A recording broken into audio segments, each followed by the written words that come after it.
All right, my dear BIBLEin365 brothers and sisters, we have now embarked upon the book of 1 Kings. And I just have to say this, we are halfway through the year and I am incredibly excited by your progress and your commitment to know the Word of God. Of course, as usual, if you want a summary of 1 Kings that is more traditional, you can go back to the series of teachings that I went through last year, where I went through a video for every single one of these books, just like I'm doing this year.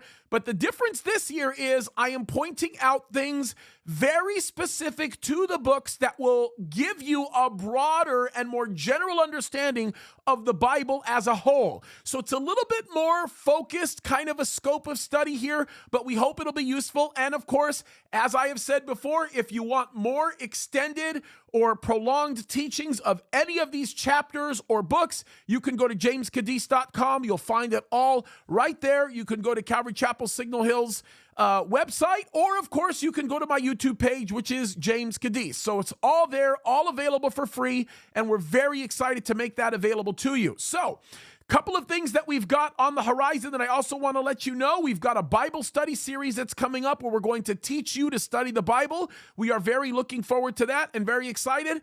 But with all that, let's get into the book of 1 Kings. Now, the book of 1 Kings chronicles a series of things that are very important to note as we read through it. The first thing that you are going to want to focus on is the description of the reign of King Solomon. Now, this is important because King Solomon was the second to the last king of the nation of Israel before Israel broke up into two kingdoms, the northern kingdom and the southern kingdom.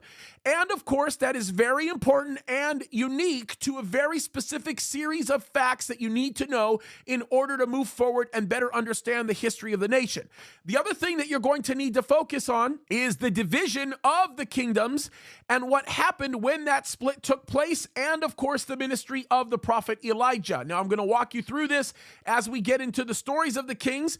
In chapters 1 through 2, you are going to want to look at the very process involved in Solomon becoming king. I want you to focus on one name and focus on it for just a second, and that is the fourth son of David, Adonijah. You're going to want to look at that, by the way, Adonijah. There is something very important to the rest of the narrative that exists with respect to what had gone on between him and Solomon and Bathsheba's involvement in putting Solomon in the place where he ended up being. Then when you get into 1 Kings chapter 3, I want you to spend a lot of time focusing on this chapter because it will be paramount to your own spiritual growth and knowledge in analyzing the desire that Solomon had for God's wisdom. Now, he could have had all kinds of things, money, women, all that, but he went to God and he said, I want wisdom first. And specifically, he said, give your servant a discerning heart to govern your people and to distinguish between right and wrong,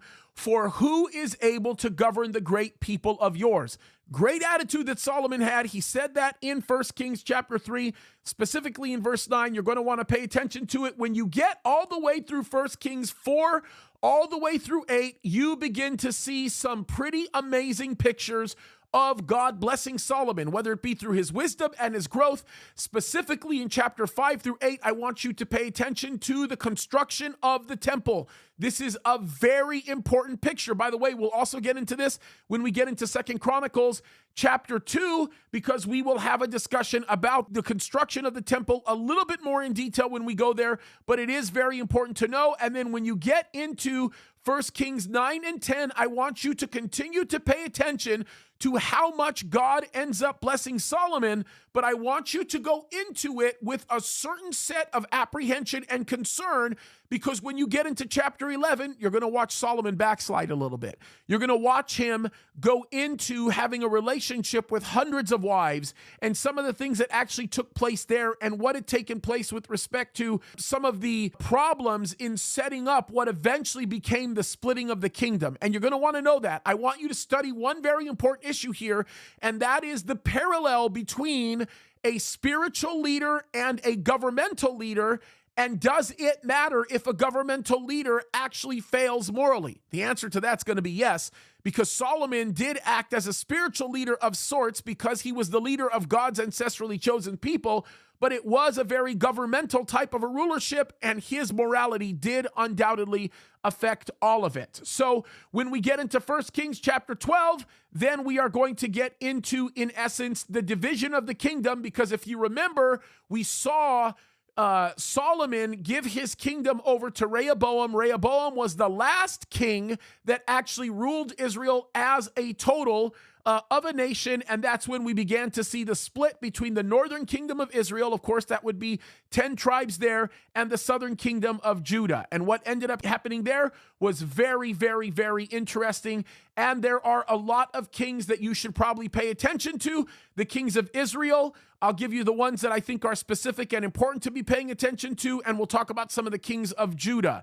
With Israel, you're going to want to pay attention to Zimri, Omri, and Ahab, Ahaziah, Jehu, and Jehoahaz. Those are some very important kings to look at. Also, I would look at Jeroboam II because there are some unique things there. And then you definitely need to look at Pekah and Hoshea, who of course would have been the last king recorded in the northern kingdom. Now in the southern kingdom, you are already going to be looking at Rehoboam. You're going to be looking at Ibihah and Asa. But the ones I really want you to pay attention to is Jehoshaphat.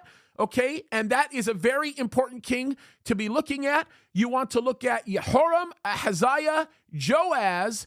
Spend some time on Uzziah. Uzziah is important and critical for the ministry of Isaiah. When we get there, look at Jotham, which is another very important king. By the way, when I say Yoh, I mean J. You'll see it sound with a J. So when I say Jotham, I'm really talking about Jotham, right? Hezekiah and Manasseh are critical. As I told you, Josiah, you want to look at him, and then you need to spend time looking at Zedekiah. Now, all the other kings in between are very important, but I want you to look at all of them. And then one quick hint, there is one king of the southern kingdom that we do not know about until we see him presented as the King of Kings, who eventually becomes the king of all of Israel, and that is Jesus. And that's directly related to the story of 2 Samuel, actually 1 Samuel specifically, which we'll get into when we get into that. Okay, so great stuff there. We get into lots of the kings of Israel when we get into 1 Kings 15 and the kings of Judah. And anytime you read any kings of the northern kingdom, you're going to want to pay specific attention to them, because there is no book of the Chronicles of the kings of Israel, just of Judah. Okay, then we hit the fast forward button, and I want you to spend time looking at 1 Kings 17 through 19. And this is a very important moment where we see Elijah on Mount Carmel and how God supernaturally empowers him to destroy the prophets of Baal. And then the still small voice that we read about in 1 Kings 19. You need to not ignore 1 Kings 19. 1 Kings 19 is going to be critical to you learning how to listen to God's voice. It will be very, very encouraging. And then, of course, we get ourselves all the way through the end of 1 Kings, and Ahaziah, king of Israel, is an important focus for you as you get to the end there. So that's a big earful, folks. This has been a longer video, but good stuff to be focusing in on, okay? Love you guys. Keep fighting the good fight. Very proud of how you've been enduring through these summaries and how you've been reading the Bible. It's been encouraging. Can't wait for the next Q&A, by the way. I think that one will be a doozy, all things considered. God bless you guys.